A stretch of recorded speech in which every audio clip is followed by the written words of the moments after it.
to the Oiler pregame show. I'm Andrea Hoffman here alongside head coach Kory Allen to bring you an inside look into Oiler football as they face off at home against the Hillsdale Chargers. Last week, the Oilers came out on top with a 42-6 win against Lake Erie College Storm, making them 3-0 on the season. Coach, you guys have been pretty dominant on the field this entire season, but the second half of last week's game, we saw a major improvement. Can you talk about what the difference was made last week? I think we focused on during the course of the week, we talk about that word fight all the time, and then we just added that fight to finish as well. You have to earn the right to finish. We have to start strong. You never want to I've seen people put a lot of emphasis on win the fourth quarter. To be honest with you, I've never understood that. You want to win quarters 1, quarters 2, 3, and 4, and so start strong, fight, and fight to finish.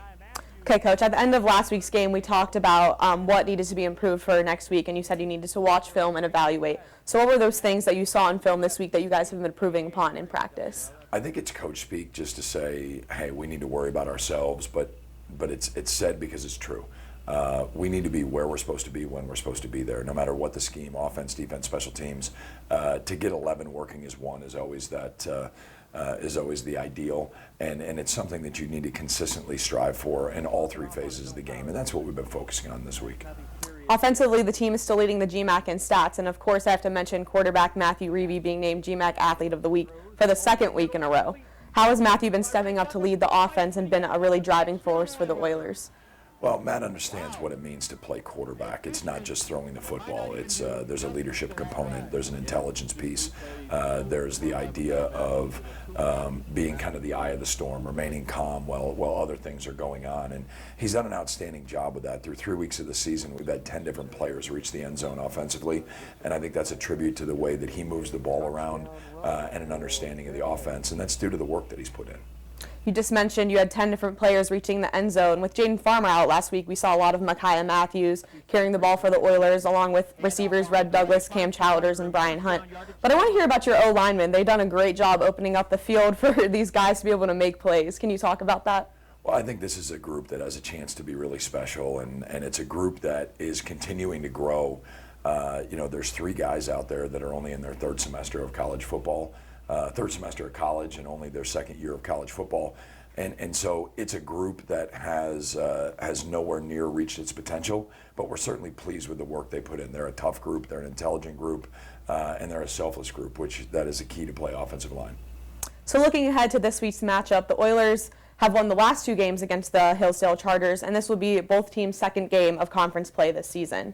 The Oilers' defense has definitely been a force to be reckoned with this season so far, but we've seen improvements like you talked about in the second half, as well as Christian Stokes has been a standout player for you guys, along with Sam Lyrau, Romero Oren Jr., Reese Bransford, each helping the defense dominate the field. How has Coach Reb been leading the team and really helping the defense stay so dominant on that side of the field?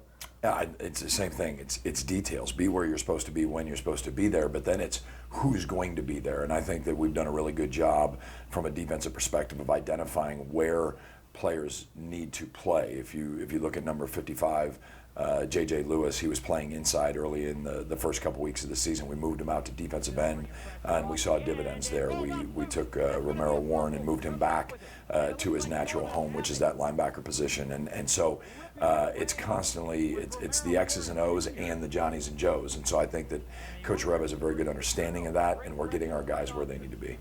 So taking a look at the Chargers offense, they're led by quarterback Colin McKernan and his favorite target, Shea Ruddy. We just talked about your defense, so have you guys changed anything up this week, or are you just keeping consistent on what's been working for you guys? Well, as you can imagine, if we did change anything up, I wouldn't tell you that. However, again, and with no disrespect to any of our opponents, it's always been and it always will be about us and understanding what the game plan is and how we need to execute. Special teams has also been another strong point for you guys this season. Can you talk about how they've been helping keep the score in the Oilers' favor? Well, I think that as you look at it, we were fortunate enough that we didn't punt last week, but the kickoff unit, certainly Cam Shirkey has had a number of touchbacks. And a nice kickoff finds the end zone. and will be a touchback. And anytime the ball's not going into the other team's hands and there is no return, and the defense can just go out there and start defending the field, I think that's outstanding. It takes the opportunity away for a big momentum swing, and guys are doing their jobs, and a lot of guys that would be unheralded otherwise are getting a chance to step up on special teams. So this year we've seen the implementation of instant replay in D2 football. Can you talk about what your thoughts are on this new technology and how it's affecting the game? Well, it's worked out in a very positive manner twice in the first 3 weeks for us in regards to targeting calls out at Truman State, and then once last week against Lake Erie College. We had targeting calls on our defensive players, and in both instances they were able to go to the instant replay booth, see that in fact it was not targeting, and overrule that, which allowed the player to stay in the game. In previous years, you could not take a look at that till halftime if it happened in the first half, and you couldn't look at it till post game if it was in the second half. So obviously that was very advantageous for us. We did throw one challenge flag on what was ruled a fumble with our quarterback last week, and there wasn't enough video evidence to overturn that, but that shouldn't be uncommon. How many cameras are on NFL games, and they've come back at times and said there's not enough video evidence to overturn it. So I think it's a positive. I think that everybody wants, at least in my opinion, you want a fair and equitable game. May the best team win.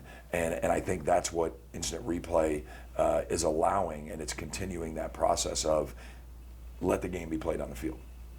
So finally, Coach, this weekend is homecoming, which means you'll have some alumni back in town. Do you think this adds extra pressure for the players, or do you think this is a good chance to show off the success of the program that these past players have also helped build? Well, the foundation of this football program was built a long, long time ago, certainly not by me or any of the players that are here. It was built by Coach Dick Strom and those championship teams that were assembled here in Findlay, Ohio. And some of those teams are going to be back along with Coach Strom this weekend. And so we're certainly excited about that. I don't think I would ever use the word show off for us. I think it's an opportunity for us to go out and play a football game and play our brand and our style. And we talk about a lot. We want to put a product on the field that our alumni can be proud of. And we're certainly hopeful to do that again on Saturday. Thanks, Coach, and go Oilers. Go Oilers. This has been this week's Oiler pregame show. Stay tuned just ahead as your Oilers take on the Hillsdale Chargers right here on the Great Midwest Digital Network and UFTV.